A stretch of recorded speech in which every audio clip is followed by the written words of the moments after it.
آمین والصلاة والسلام على سید الانبیاء والمرسلین حبیبنا وحبیب رب العالمین وعلى آلہ واصحابہ اجمعین الی یوم الدین۔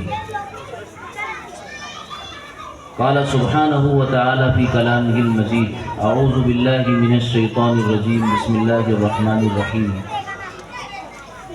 اتل ما اوحی الیک من کتاب ربک لا مبدل لکلماتہ ولن تجد من دونہ ملتحدا۔ وقال النبی صلی اللہ تعالی علیہ وسلم نظر اللہ امرأ سمع مقالتی فحفظها ووعاها وأداها كما سمعها او كما قال النبی علیہ الصلاۃ والسلام۔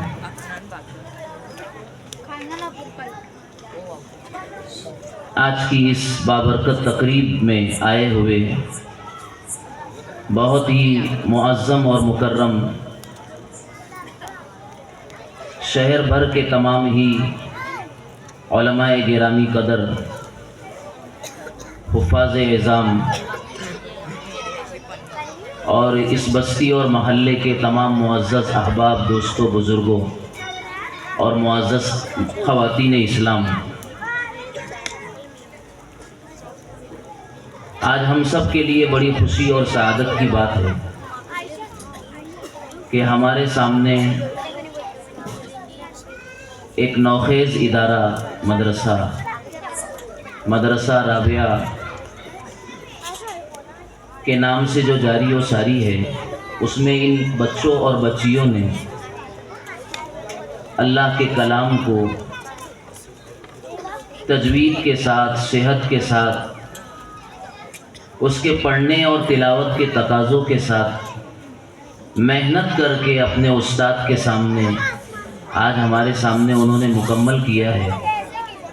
اللہ تعالیٰ اس کاوش کو، اس محنت کو بچوں کی بھی اور ان کے استاد کی بھی بہت قبول فرمائے۔ ہمارے یہ جو بچے ہیں اللہ تعالیٰ کی ہمارے پاس امانت ہے،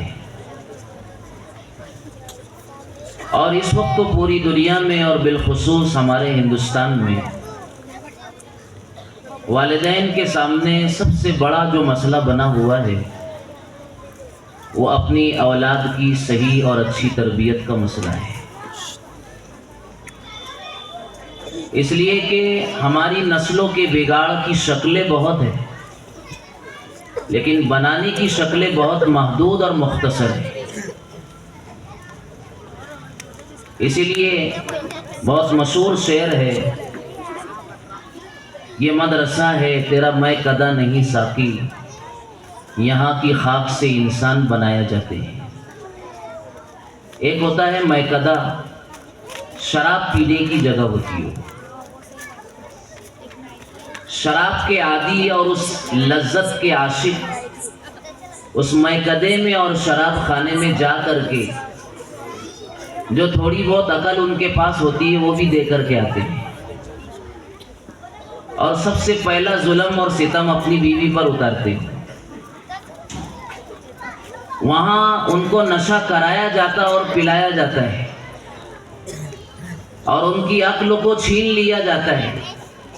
میکدہ، شراب کا وہ اڈا، وہ جگہ ہے جہاں پر حلال و حرام کی تمیز ان سے لے لی جاتی ہے، بھلے اور برے کا فرق ان سے ختم کر دیا جاتا ہے۔ اس کے مقابلے میں مدرسہ ہے، یہاں نشے اتارے جاتے ہیں، وہ تعلیم یہاں پر دی جاتی ہے جس سے ہر قسم کا نشہ اترتا ہے، چاہے وہ مال کا نشہ ہو، چاہے وہ طاقت و قوت کا نشہ ہو، چاہے وہ کسی کے پاس اقتدار و منصب کا نشہ ہو، اور چاہے کسی کے پاس خوبصورتی اور جمال کا نشہ ہو۔ یہاں سارے نشے اتارے جاتے ہیں اور انسان کو اس کی انسانیت سمجھائی جاتی ہے کہ اللہ تعالیٰ نے ہمیں انسان بنایا ہے، چاہے وہ مرد ہو یا عورت ہو، اسے اس دنیا میں اپنی مختصر زندگی کو انسان بن کر کے جینا ہے، اس کو انسان بن کر کے۔ اس لیے ہمارے ان بچوں کو اور بچیوں کو یہاں انسان اور اس کی اخلاقیات اور زندگی گزارنے کے آداب اور سماج میں ہر کسی کا ادب اور احترام ان کو بتایا اور سکھایا جاتا ہے۔ اس لیے ہمارے اپنے ان بچوں کو تربیت کے راستے سے گزارنا ہم سب کی بڑی ذمہ داری ہے۔ بھائیوں اور بہنوں، ہمارا ملک ہندوستان اس وقت تو بہت کٹھن حالات سے گزر رہا ہے، اور بہت زیادہ بڑا مسئلہ اس وقت تو ہمارے سامنے ہے، خود کے ہمارے اپنے ایمان کا اور ہمارے ان بچوں کے اور ان نسلوں کے ایمان کا۔ یہ بہت بڑا مسئلہ ہے اس وقت، اس لیے کہ شکیل بن حنیف جیسے لوگ، محمد علی مرزا جیسے لوگ، اور قادیانیت کا جو ٹولہ ہے، مرزائیت کا جو ٹولہ ہے، بہائیت کا جو ٹولہ ہے، یہ ایسے گمراہ فرقے نت نئے لباس پہن کر کے الگ الگ نئے نئے انداز میں جو ہے ہمارے نوجوانوں کو بھی، ہمارے بچوں کو بھی، بچیوں کو بھی، اور بالخصوص اب محنت ہو رہی ہے خواتین پر، خواتین کو بھی ٹارگٹ کیا جا رہا ہے کہ اسلام کی محبت، اللہ کی محبت، رسول اللہ صلی اللہ علیہ وسلم کی محبت ان کے دلوں سے نکال دی جائے۔ اور یہ محبتیں نکلے گی کیسے؟ اس کا انہوں نے راستہ چنا ہے، اور یہ راستہ کوئی نیا نہیں ہے، بہت پرانا ہے، کہ سب سے پہلے نوجوان بچوں اور بچیوں کو بے حیا بناؤ، انہیں آوارہ بناؤ۔ کیسے بنائیں گے آوارہ؟ فیشن کے راستے سے، آزادی کے راستے سے، لباس کے راستے سے، اپنی چاہتوں اور اپنی امنگوں اور اپنی آرزوؤں کو اپنی چاہتوں اور من چاہی طبیعت کے مطابق پورا کرنے کے راستے سے۔ اس لیے آج کا نوجوان، اور بچہ ہو یا بچی ہو، نوجوان لڑکی ہو یا لڑکا ہو، وہ کہتا ہے مائی لائف مائی رائٹ، میرا جسم، میری زندگی، میری مرضی۔ ایک بچی جو ابھی 17 سال کی ہے، وہ اپنے والد سے کہہ رہی ہے، اس وقت تو میں انہی علاقوں کا واقعہ بیان کروں، وہ اپنے والد سے کہتی ہے مجھے 18 سال کی ہونے میں ابھی 1 سال باقی ہے، جس دن میں 18 سال 1 دن، یعنی 1 سال 1 دن میری زندگی میں باقی ہے، ایسا کہ میں 18 سال کی ہو جاؤ گی، تو میں فلاں فلاں اس اپنے جو ہے من پسند کے لڑکے سے، جس کو آج کی لینگویج میں بوائے فرینڈ کہتے ہیں، میں اس کے ساتھ چلی جاؤں گی، وہ غیر مسلم لڑکا ہے۔ آپ کا میرے اوپر کوئی رائٹ نہیں ہے، آپ مجھے روک نہیں سکتے۔ ہمارے بچوں کا یہ حال ہے، بچے ہاتھ میں نہیں ہیں۔ میں ابھی بہت لمبا سفر کر کے آ رہا ہوں، اور مجھے سب سے پہلے آپ سے معذرت کرنا تھی کہ میں جو ہے تاخیر سے پروگرام میں پہنچا۔ میری ذمہ داری تھی کہ میں جلدی پہنچتا، اور ہمارا یہ اندازہ تھا کہ 1 بجے وہاں پروگرام ختم ہو جائے گا، لیکن وہ کچھ ہوا نہیں ایسا، اور بہت تیز رفتار چلتے چلتے میں نے آپ کے پاس حاضری دی ہے، تو میں پیشگی آپ کے سامنے معذرت کرتا ہوں تاخیر سے آنے پر۔ وہاں کے امیر صاحب نے مجھ کو وہاں کے جو حالات بتائے، بڑے دلدوز حالات ہیں، بڑے دلدوز حالات ہیں۔ ہماری خواتین اور مستورات کو کیا ہوا؟ انہیں پیسوں کی بڑی آرزو ہو گئی۔ کیوں گھر کے مرد و حضرات پیسہ نہیں دیتے، نفقہ نہیں دیتے ہیں؟ انہیں مہیلا بچت گٹ کے عنوان سے غیر مسلم ادھیکاروں اور افیسروں کے سامنے بیٹھنا پسند ہے۔ میرا لہجہ اس وقت تیز ہو سکتا ہے، معذرت کے ساتھ کہہ رہا ہوں میں۔ ہاں یہ حالات ہے، ہر جگہ کی بات۔ وہاں ایم پی کے علاقے میں اس کو سموہ کہتے ہیں، سموہ۔ ہمارے مہاراشٹر کے علاقے میں اس کو مہیلا بچت گٹ کہتے ہیں۔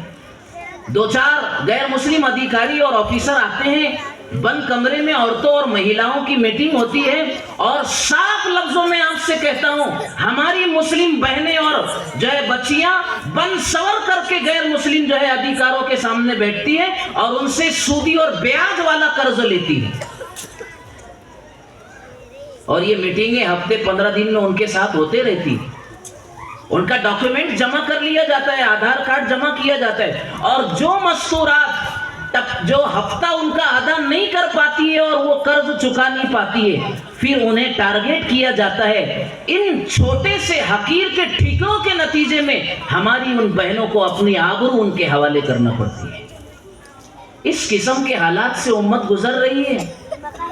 گھر کے ذمہ داروں کو، مرد و حضرات کو اپنے گھر کی خبر لینا چاہیے. اسلام ذہنوں سے خرق دیا جا رہا ہے. اس لیے ان حالات کے اندر تفصیل کا کوئی وقت نہیں ہے. ہمارے یہ بچے اور یہ بچیاں جو پڑھ رہے ہیں نا، اس وقت تو ایمان کی حفاظت کا کہنا چاہیے کہ سب سے بڑا اور واحد راستہ یہی مکاتب قرآن ہے. ایمان یہاں سے بچے گا.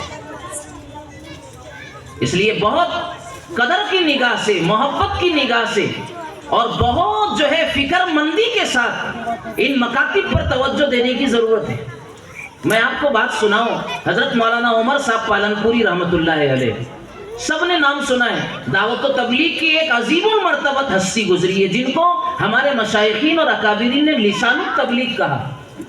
لسان التبلیغ کا مطلب یہ ہوتا ہے اللہ نے حضرت مولانا عمر صاحب پالنپوری رحمت اللہ علیہ کو دل میں جو درد عطا کیا تھا، وہ درد جو ہے زبان کے راستے سے الفاظ میں ایسا چھلکتا تھا اور ایسی تاثیر اور درد تھا کہ مجمع میں بیٹھنے والے دھاڑے مار کر کے روتے تھے اور زمانے بھر کے بدمعاش اپنی اصلاح لے کر کے وہاں سے اٹھتے تھے.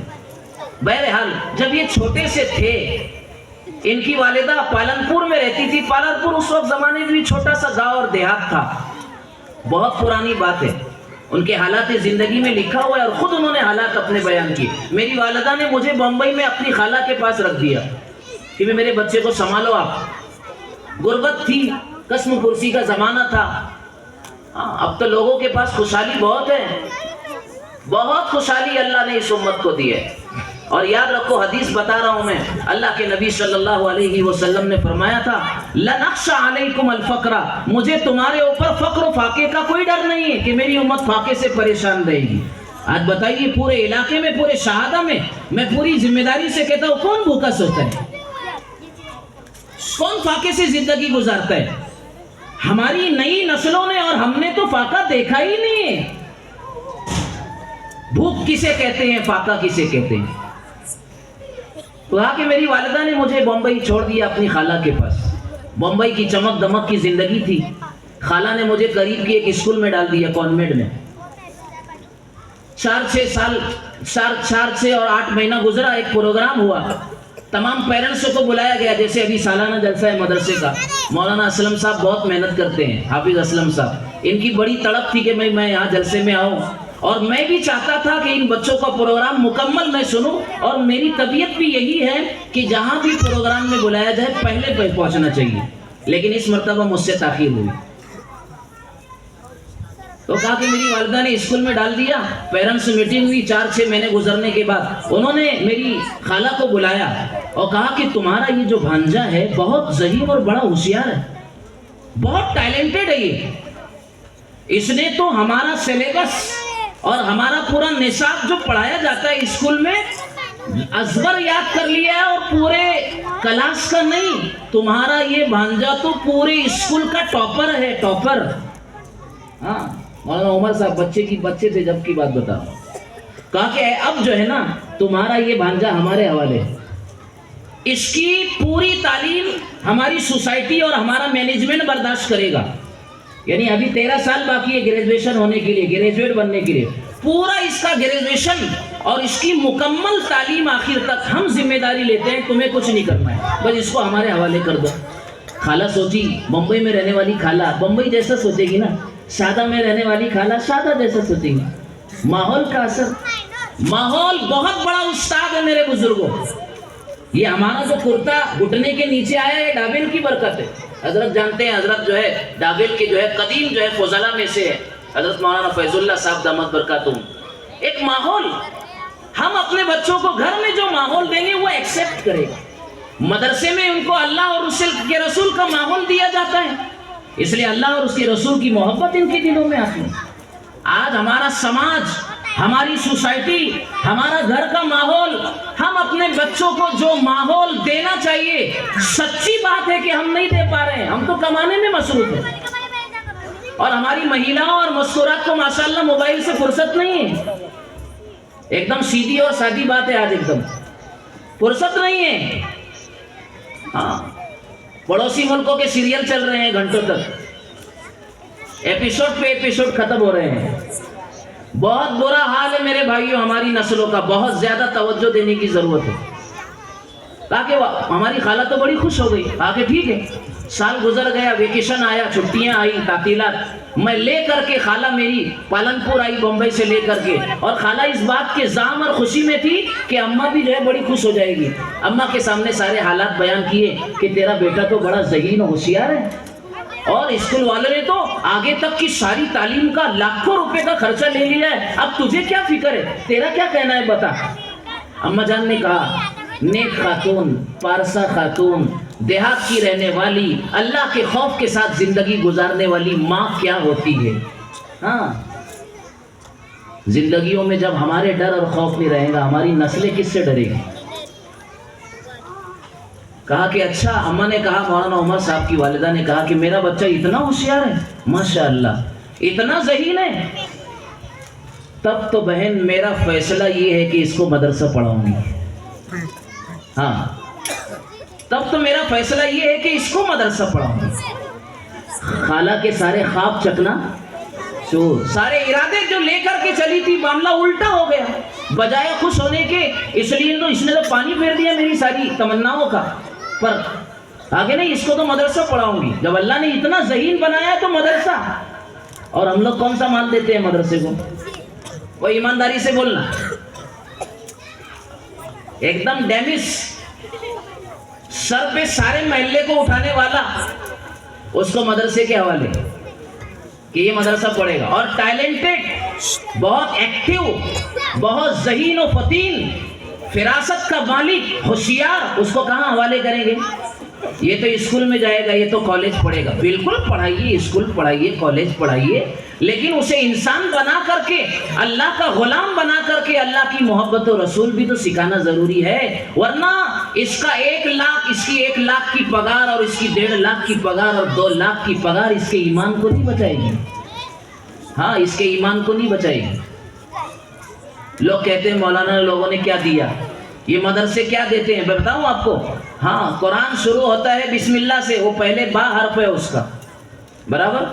اور با کے متعلق ہمارے علماء جاتے ہیں, با کے معنی الصاق یعنی ملانے کے آتے ہیں. الباء للالصاق ہمارے فنون میں پڑھایا جاتا ہے. با الصاق یعنی ملانے اور جوڑنے کے لیے آتا ہے. اس کا صاف اور سیدھا مطلب ہمارے بزرگان دین یہ بتاتے ہیں کہ جو انسان خاکی ہے اور فرشی ہے, یہ قرآن اور یہ مدرسے اس فرشی کو عرشی سے ملاتے ہیں. ہاں, یہ خاک کو آسمانوں سے اور اللہ سے ان کا تعلق کرا دیتے ہیں. اور جس کا تعلق اللہ سے ہو گیا, دنیا کو کوئی فتنہ اس کو بگاڑ نہیں سکتا اور اس کو ہلاک نہیں کر سکتا. تاکہ اس کو مدرسہ پڑھاؤں گی میں, ٹھیک ہے, قریب کے مدرسے میں ڈال دیا. مولانا مدرسہ روزانہ جب پڑھ کر کے آ جاتے تو اماں جان فکر مند ہوتی. مدرسے میں ہماری مائیں بہنیں یہاں بیٹھی ہوئی ہے, میں ان سے گزارش کر رہا ہوں, یہ مدرسے میں صرف وہ ذمہ داری حافظ اسلم صاحب کی نہیں ہے. ایک استاد کتنا سر کھپائے گا, ان کی تعلیم و تربیت کے پیچھے وہ اپنا جی جان لگا دیتا ہے, لیکن گھر کا ماحول استاد کی ساری محنتوں پر پانی پھیر دیتا ہے. گھر والے ماحول دے ہی نہیں پاتے. کبھی تو اپنے بچے سے پوچھا جائے کہ بیٹا آج تمہارے حافظ جی نے اور تمہارے استاد محترم نے تمہیں کیا سکھایا پڑھایا. با ادب مائیں بیٹھ جائیں, والد بھی بیٹھ جائے اور سیکھے, اس سے سمجھے, کیا سنیں, نہ سمجھ میں آئے تب بھی اپنے بچے کی حوصلہ افزائی کے لیے سنیں. اماں جان پوچھتی مولانا عمر صاحب کو, بیٹا کیا پڑھ کے آئے ہو, سنا دیتی, یہ پڑھ کر آیا ہوں, وہ پڑھ کر آیا ہوں, سن لیتی. ماشاءاللہ, بہت حوصلہ دیتی اماں, حوصلہ دیتی. ماؤں کے حوصلے سے اولاد آگے بڑھتی ہیں. دور بیٹھا کوئی تو دعائیں دیتا ہے, میں ڈوبتا ہوں سمندر اچھال دیتا ہے. ماؤں کی دعاؤں کی طاقت سے بچوں کی پرواز اتنی بلند ہوتی ہے, اتنی بلند ہوتی ہے کہ میں کہاں رکتا ہوں عرش و فرش کی آواز سے, مجھ کو جانا ہے بہت اونچا حد پرواز سے. مائیں جب رو کر بلبلا کر تہجد کے اوقات میں دامن پساریں گی اپنی اولاد کی تعمیر و ترقی کے لیے, تو اپنی اولاد کی ترقیوں کو پھر دنیا کی کوئی طاقت نہیں روک سکتی. کر کے تو دیکھیں دعائیں اپنی اولاد کے لیے, فرصت تو نکالیں ہم اس کے لیے. تو کہا کہ بیٹا ایک دن آئے, کہا کہ آج کیا پڑھا ذرا سناؤ. تو اماں نے کہا وہ جمعرات کا دن تھا, اور آج بھی ماشاءاللہ جمعرات کا دن ہے, اور ہمارے یہ سارے علماء قدیم و جدید سب جانتے ہیں کہ جمعرات کا دن مدرسے میں بچوں کی بڑی خوشی کا دن رہتا ہے. ہاں بریانی پکتی ہے, ناشتے ہوتے ہیں اور وظیفہ ملتا ہے اور دوستوں کی دعوتیں ہوتی ہے, بہت اچھا لگتا ہے کیونکہ کل چھٹی ہے نا. کل چھٹی ہے جمعہ کا دن, تو اس کے آثار اور اس کی خوشیاں جمعرات سے شروع ہو جاتی ہے. تاکہ جمعرات کو ہمارے مدرسوں میں انجمن کا نظام چلتا ہے. ذرا مدرسے میں آ کر دیکھنا بھی چاہیے مدرسے والے کرتے کیا ہے. یہ بھی کہہ رہا ہوں آج آپ کو, میں یہ سب پیغام دے رہا ہوں, کبھی کبھی مدرسے میں پیرنٹسوں کو جا کر دیکھنا بھی چاہیے, بیٹھنا بھی چاہیے. انجمن چلتی ہے. انجمن کا مطلب ہمارے بچے تقریریں کرتے ہیں, عربی میں بھی اردو میں بھی, اور بڑے مدرسوں میں تو بہت سی زبانوں میں ہوتا ہے. تو وہ جمعرات کا دن تھا, کہا کہ اماں جان آج تو میں نے 2 منٹوں کی تقریر کی ہے. مولانا عمر صاحب کہہ رہے, معصوم بچے, 2 منٹوں کی تقریر کی میں نے. کہا کہ تقریر کی, کیسی تقریر ہوتی, مجھے بھی سناؤ. مولانا نے فر جو یاد کیا تھا تقریر اماں جان کو سنا دی. اماں جان نے سنا, بہت خوش ہوئی اور خوشی کے لہجے میں اپنے درد دل سے فرمایا, بیٹا ایک دن وہ آئے گا میرے بچے کہ تو 4 لاکھ لوگوں کے مجمع میں بات کرے گا. یہ علماء جانتے ہیں, تاریخ انہوں نے پڑھی ہے, انہیں پتہ ہے. آپ بھی معلوم کیجئے, اسی ملک کے ہندوستان نے وہ زمانہ بھی دیکھا اور وہ دور بھی دیکھا کہ حضرت مولانا عمر صاحب پالن پوری رحمت اللہ علیہ جب بچے ہیں اور ماں کہہ رہی ہے میرے بچے 4 لاکھ کے مجمع میں تو بات کرے گا. دنیا نے مولانا کو 4 لاکھ کے مجمع میں بات کرتے ہوئے دیکھا, اپنی آنکھوں سے دیکھا. یہ ماں کی دعائیں ہوتی ہیں, یہ ماں کی توجہات ہوتی ہے. ہمارے بچے ماشاءاللہ حدیثیں بھی پڑھتے ہیں. میں نے حدیث پڑھی آپ کے سامنے, نظر اللہ عمران سمیع مقالتی, اللہ تعالیٰ اس شخص کو بہت تر و تازہ رکھے جس نے میری بات سنی. اللہ کے نبی فرما رہے ہیں جس نے میری حدیث سنی. ہمارے بچے انما الاعمال بالنیات, نوم الصبح یمنع الرزق, نہ جانے کتنی حدیثیں سناتے ہیں. 40 حدیثیں ہمارے مکتب کے بچوں کو یاد رہتی ہے. اللہ کے نبی بشارت سنا رہے ہیں, اللہ اس شخص کو بہت تر و تازہ رکھے, خوش و خرم رکھے جس نے میری حدیث, میری بات سنی. رسول اللہ کی باتوں کو یاد کرنا, اسے سینے میں بسانا اور اسے جو ہے محنتوں سے یاد رکھنا, یہ بہت بڑی خوشی اور مزدہ اور بہت بڑی جو ہے خوشی اور مسرت کی بات ہے. آپ نے فرمایا جس نے میری بات سنی اور اس کو یاد کیا, اپنے سینے میں محفوظ رکھا اور جیسے سنا ویسے لوگوں تک, دوسروں تک اسے پہنچا دیا. اللہ کے نبی صلی اللہ علیہ وسلم فرماتے ہیں اللہ تعالیٰ اس کو تر و تازہ رکھے. محدثین علماء اکرام اس حدیث پاک کی تشریح کرتے ہوئے اس کے ضمن میں لکھتے ہیں کہ خوش و خرم رکھنے کا مطلب یہاں پر عام ہے. دنیا میں بھی یہ لوگ خوش رہیں گے, برزخ میں بھی یہ لوگ خوش رہیں گے, عالم آخرت میں بھی یہ لوگ خوش رہیں گے. صرف یہ نہیں یہاں پر خوش رہیں گے, اس کا تعلق تینوں زمانوں سے, دنیا میں بھی, برزخ یعنی قبر میں جائیں گے تب بھی حدیث کی برکت سے خوش و خرم اور تر و تازہ ہوگے. ان کے چہرے مرجھائیں گے نہیں, یہ دنیا میں پریشان ہوں گے نہیں, اور آخرت میں اللہ تعالیٰ ان کو سرخ و رو رکھیں گے. آج محروم صحیح علم کی دولت والے آخرت میں یہی سالار نظر آتے ہیں. ہاں آخرت میں یہی سالار نظر آتے ہیں. بہت خوشی کی بات ہے اور میں مبارکبادی دیتا ہوں جتنے بچے یہاں پڑھ رہے ہیں, بچیاں پڑھ رہی ہیں, ان کے ماں باپ کو, ان کے والدین کو, کہ انہوں نے اچھا فیصلہ لیا. بس توجہ دینے کی ضرورت ہے اور بڑے حضرات بھی اپنے ایمان کی فکر کرے. میں نے آیت پاک آپ کے سامنے پڑھی ہے, وہ سورہ کہف کی آیت ہے. سورہ کہف اسی لیے آئی ہے کہ جس میں فتنہ دجال سے بچنے کے راستے بتائے گئے ہیں. دجال آنے والا ہے. اب آپ بولیں کب آنے والا ہے تو میں نہیں بتا سکتا, لیکن آنے والا ہے.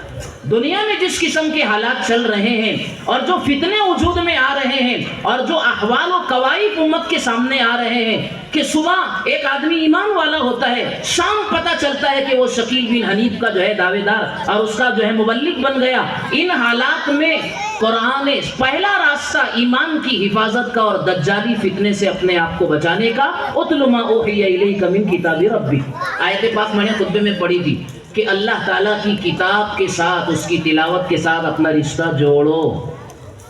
یہ فتنہ دجال سے حفاظت کا پہلا راستہ سورۃ الکہف میں ہم کو دیا گیا. تلاوت, گھروں میں تلاوت ہو, بچے تلاوت کریں، مائیں بچوں کے سامنے تلاوت کریں، قرآن سے اپنے آپ کو جوڑیں گے، دجال کے فتنے سے حفاظت ہوگی۔ دوسرا راستہ وَاصْبِرْ نَفْسَكَ مَعَ الَّذِينَ يَدْعُونَ رَبَّهُمْ بِالْغَدَاةِ وَالْعَشِيِّ يُرِيدُونَ وَجْهَهُ وَلَا تَعْدُ عَيْنَاكَ عَنْهُمْ۔ دوسرا راستہ قرآن نے دجالی فتنے سے ایمان کی حفاظت کا یہ بتایا ہے، اہل اللہ کی صحبت اختیار کریں۔ ہے فرصت بھئی ہمارے پاس اللہ والوں کے پاس جانے کے لیے؟ پہلے لوگ اونٹوں کا سفر کر کے، گھوڑوں کا سفر کر کے، بیل گاڑیوں کا سفر کر کے بڑی مشکلات سے پتہ چلتا تھا کہ فلاں جگہ کوئی اللہ والا ہے، اس کی خدمت میں جاتے تھے، رہتے تھے اور اپنی زندگی کی نوک و پلک کو سنوارتے تھے اور اپنی زندگی کی اصلاح کرتے تھے۔ فرصت ہی نہیں اب تو ہمارے پاس۔ میرے بھائیوں، زیادہ کے چکر نے ہمیں پریشان کر رکھے ہیں۔ اس لیے دوسرا راستہ ایمان کی حفاظت کا ہے کہ اپنے آپ کو اہل اللہ، اہل علم اور اللہ کے نیک بندوں کے ساتھ بٹھاؤ۔ اس کے لیے دعوت و تبلیغ کا بھی راستہ ہے، مدرسوں کا بھی راستہ ہے، اور علماء کی مجلسیں ہیں اس کے لیے۔ اور تیسری چیز جس سے ہمارا ایمان اور دجال کے فتنوں سے ہماری حفاظت ہوگی اور ایمان محفوظ ہوگا، وہ قرآن نے آگے بتایا، وَقُلْ الْحَقُّ مِنْ رَبِّكُمْ فَمَنْ شَاءَ فَلْيُؤْمِنْ وَمَنْ شَاءَ فَلْيَكْفُرْ۔ اللہ تعالیٰ اپنے نبی سے کہلوا رہے ہیں، اے نبی آپ کہو الحق من ربکم، حق تو اللہ کی طرف سے آ چکا ہے، جسے چاہے وہ اسے قبول کرے اور جسے چاہے اسے قبول نہ کرے۔ یعنی اشارہ ہے کہ ایمان والوں کو حق کی دعوت دیتے رہنا پڑے گا تو ان کا ایمان سلامت رہے گا۔ اہل ایمان اگر حق کی دعوت دینا چھوڑ دیں گے، ان کا ایمان بھی بچنا مشکل ہو جائے گا۔ ایمان کی دعوت کہتے رہنا پڑے گا، گھر گھر جا کے کہنا پڑے گا۔ ابھی وہاں پر ناظم صاحب مجھ کو کہہ رہے تھے کہ یہ تو بہت بڑا اجلاس ہو گیا ہے، لیکن میری یہ چاہت ہے کہ میں آپ کو ان علاقوں میں 2-4 دن کے لیے بلاؤں گا اور کریا کریا، گاؤں گاؤں، چھوٹے چھوٹے دیہات ہم جو ہے پروگرام کریں گے اور مستورات میں آپ کی بات ہوگی۔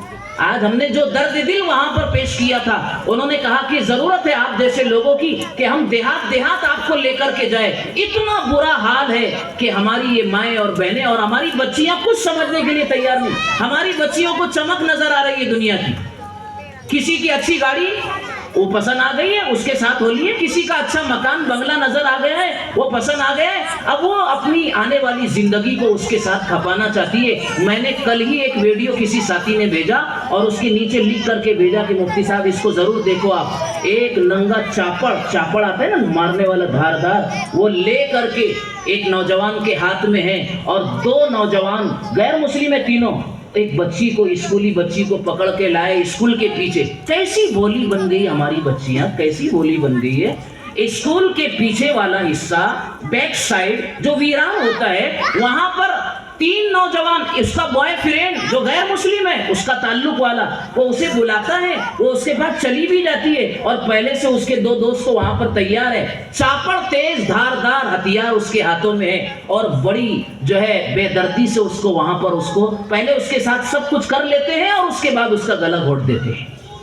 یہ حالات ہے، بچیاں ہماری کنویں میں کاٹ کر کے پھینکی جا رہی ہیں، گھر والوں کو اس کی خبر نہیں ہوتی۔ ان حالات کے اندر ہمارے یہ مکاتب اور یہ مدارس ہمارے بچوں پر جو محنت کر رہے ہیں، میرے بھائیوں اور بزرگوں، یہ بہت غنیمت ہے۔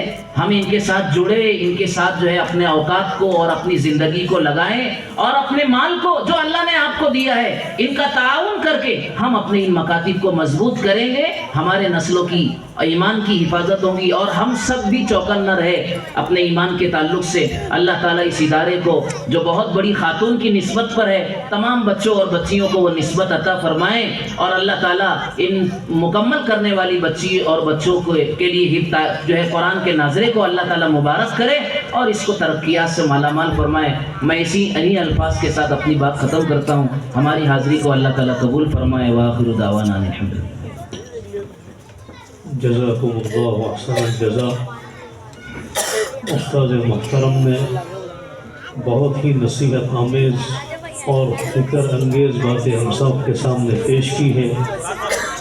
ہمیں سب باتیں یاد رہے نہ رہے، لیکن حضرت کی ایک بات ہم اپنے بندن سے باندھ کر ضرور لے جائیں، وہ یہ کہ اپنا رشتہ قرآن سے ہم مضبوط کر لیں۔ فی الوقت اور آج کے ان حالات میں دجالی فتنوں سے بچنے کا واحد علاج اور واحد راستہ وہ اللہ کا کلام ہے، اس کی تلاوت ہے۔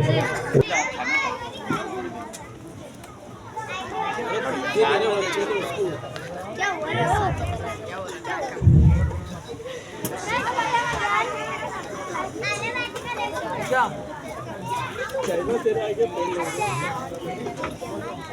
الله الرحمن الرحيم اللهم لك الحمد كله ولك الشكر كله وإليك يرجع الأمر كله اللهم صل على محمد النبي الأمي الهاشمي وآله وسلم تسليما اللهم إنك عفو تحب العفو فاعف عنا يا كريم إليك ربي فحببنا وفي أنفسنا لك فذللنا وفي أعين الناس فعظمنا وعلى صراطك المستقيم فثبتنا اللهم زدنا ولا تنقصنا اللهم آسرنا ولا تؤسر علينا اللهم لا تجعل الدنيا أكبر همنا ولا مبلغ علمنا يا ذا الجلال والإكرام اللهم احفظنا من كل بلاء الدنيا وعذاب القبر وعذاب الآخرة اللهم إنا نسألك العفو والعافية في ديني ودنياي اللهم حبب إلينا الإيمان وزينه في قلوبنا وكره إلينا الكفر والفسوق والعصيان اللهم اجعلنا من الراشدين اللهم يسر علينا أمورنا مع الراحة لقلوبنا وأبداننا مولا کریم ہم سب آپ کے بہت کمزور بندے اور بندیاں ہیں اے اللہ قدم قدم پر آپ کی نصرتوں کے اور آپ کی تائید کے محتاج ہے اے اللہ ایمان و اعمال کے سلسلے میں ہم آپ کی محتاج ہیں ہمارے ایمان کی اعمال کی حفاظت فرما اے اللہ جب تک آپ نے اس کائنات میں زندگانی عطا کی ہے اور زندہ رکھنے کا فیصلہ فرمایا ہے اے اللہ ایمان کی بہاروں کے ساتھ جینا نصیب فرما ایمان پر استقامت عطا فرما اے اللہ اپنی یادوں کے ساتھ ہمارے قلوب کو آباد فرما اے اللہ ہمارے دل ویران ہیں دنیا دلوں میں بھر کر اے اللہ آپ کی یادوں سے ہم غافل ہو چکے ہیں مولا کریم اپنی یادوں سے ہمارے قلوب کو منور فرما اے اللہ یہ بچے اور بچیاں جو بڑی محنتوں سے اس ادارے میں پڑھتے ہیں اے اللہ ان کی محنتوں کو قبول فرما ان کے استاد گرامی کی محنتوں کو قبول فرما جو لوگ اس مدرسے میں تعاون کرتے ہیں محنتیں کرتے ہیں توجہ دیتے ہیں اے مولا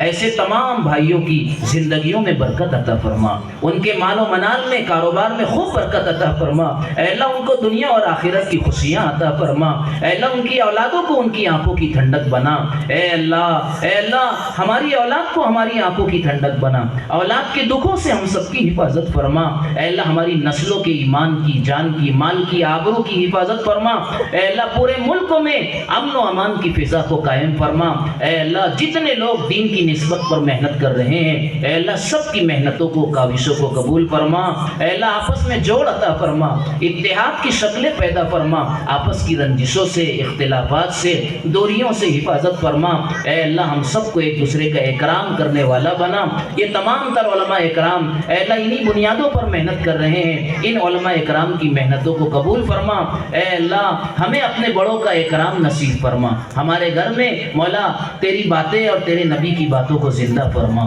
اے اللہ تلاوت قرآن سے ہمارے گھروں کو اے اللہ روشن فرما اور آباد فرما اے اللہ آج کی اس مجلس کو اپنی بارگاہ میں قبول فرما لے تمام آنے والے بندوں اور بندیوں کو جزائے خیر عطا فرما سب کی مغفرت فرما کسی بھی آنے والے کو اپنی مغفرت عامہ سے محروم نہ فرما اے اللہ ہمیں مرتے دم تک تیرے دین مدین کی خدمت کے لیے قبول فرما ان اللہ و ملائکتہ یصلون علی النبی یا ایھا الذین آمنوا صلوا علیہ وسلموا تسلیما مولا کریم جو مانگا ہے ہمیں عطا فرما جو مانگنے سے رہ گیا اپنی شان کے مطابق عطا فرما ہماری دعاؤں کو اپنے کرم سے فضل سے اپنے محبوب نبی کی برکتوں سے قبول فرما وصلی اللہ علی النبی الکریم وآلہ وصحبہ اجمعین برحمتک یا ارحم